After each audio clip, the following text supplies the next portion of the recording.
പ്പോഴാണ് H1N1 സ്ഥിരീകരിച്ചത്. ആരോഗ്യവകുപ്പ് അധികൃതർ നടപടി തുടങ്ങി. പനി ബാധിച്ച കുട്ടികൾക്ക് വിശദമായ പരിശോധന നടത്താൻ നിർദ്ദേശം നൽകി.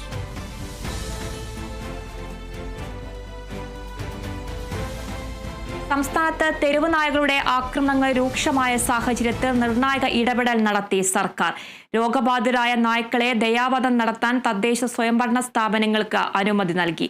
തെരുവുനായ വിഷയത്തിൽ മൃഗസംരക്ഷണ വകുപ്പ്, തദ്ദേശ സ്വയംഭരണ വകുപ്പ്, നിയമവകുപ്പ് എന്നിവയുടെ സംയുക്ത യോഗത്തിലാണ് തീരുമാനം.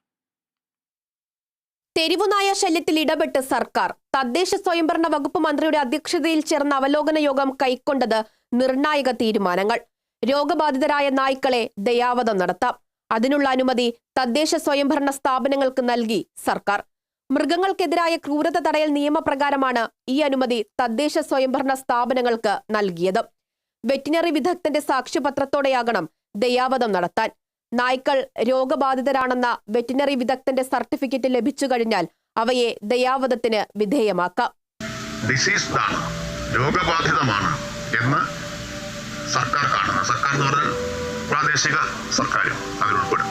അതിനെ യുത്തനേസിയയ്ക്ക് ദയാവധത്തിന് വിധേയമാക്കാനുള്ള ഒരു പ്രൊവിഷൻ ABC റൂൾ പ്രകാരമല്ല, ഈ animal husbandry practices and procedures rules പ്രകാരം, ABC റൂൾസിന് ശേഷം നിലവിൽ വന്നതാണ്. അത് പ്രകാരം സെക്ഷൻ 8A പ്രകാരം അത് ഉപയോഗപ്പെടുത്തും. ഒറ്റ കാര്യമുള്ളൂ, വെറ്റിനറി സർജൻ, വെറ്റിനറി ഡോക്ടർ ഇത് രോഗബാധിതമാണ് എന്ന് സാക്ഷ്യപ്പെടുത്തണം.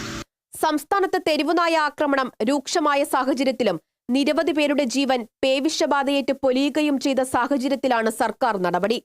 പോർട്ടബിൾ ABC കേന്ദ്രങ്ങൾ ആരംഭിക്കാനും പ്രാദേശിക തലത്തിൽ ABC കേന്ദ്രങ്ങളുടെ പ്രവർത്തനം തടസ്സപ്പെടുത്തുന്നവർക്കെതിരെ കർശന നിയമ നടപടി സ്വീകരിക്കാനും യോഗത്തിൽ തീരുമാനമായി. തെരുവുനായ ശല്യത്തിൽ അധികം ഇടപെടാൻ കഴിയില്ലെന്ന് പറഞ്ഞിരുന്ന സർക്കാർ നിലവിലുള്ള കേന്ദ്ര ചട്ടങ്ങൾക്കുള്ളിൽ നിന്നുകൊണ്ട് തന്നെയാണ് ദയാവധം ഉൾപ്പെടെ നടത്താൻ തീരുമാനമെടുത്തിരിക്കുന്നതെന്നും വ്യക്തമാക്കി. Kerala vision news, Thiruvananthapuram. നോക്കാം ടോപ്പ് ഹെഡ്ലൈൻസ്.